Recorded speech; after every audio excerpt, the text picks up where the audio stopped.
Hello mga Marikoy, welcome sa aming mini vlog. Linggo nga pala ng mga araw na to, kaya eto at naka-outfit nga ang bata. Magsisimba kasi kami dito malapit sa amin. Kaya ayan, for the outfit check nga muna ang bata. At dahil hindi pa nga nagsisimula yung misa, umuwi nga muna kami saglit. Umuwi nga kami para lang magkalat siya. At maya-maya nga lumabas na nga ulit kami dahil baka nga magsimula na yung misa. Ito nga lang pala yung chapel dito sa amin. O diba napakalapit lang. Ito nga ang buhok ng bata. O diba napaka-cute. At nung mga oras na to ay nandito pa nga kami sa labas. Meron namang upuan sa loob pero ewan ko ba bakit hindi pa kami pumapasok. What?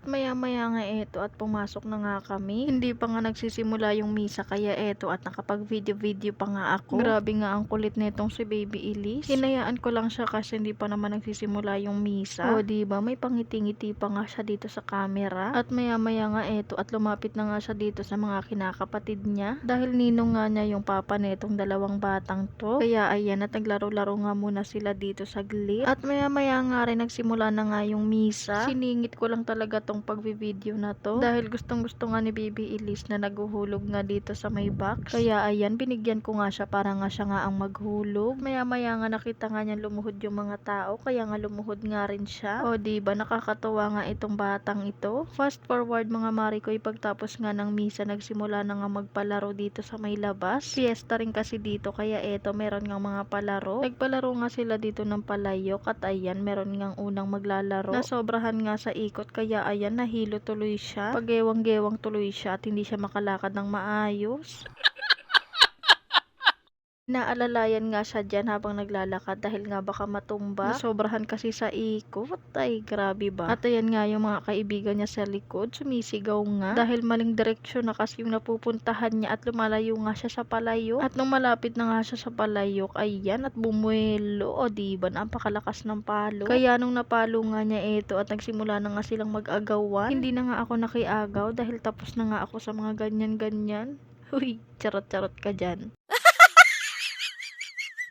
Ito ngang batang to, tamang kain nga lang dito sa gilid. Binigyan kasi siya ng candy kaya ayan, nananahimik nga siya. Hinayaan ko nga lang siyang magkulit dahil fiesta naman dito sa amin.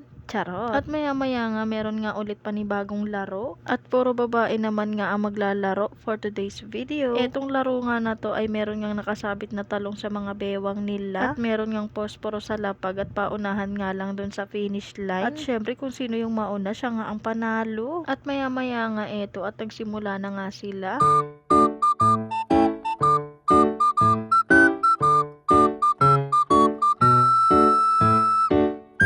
At ayan grabe, natatawa na nga lang sila sa mga pinagagawa nila. Pero itong nakaitim nga yung nangunguna sa kanilang apat. O diba, napakagaling, malaki ang pangangailangan. Charot-charot lang.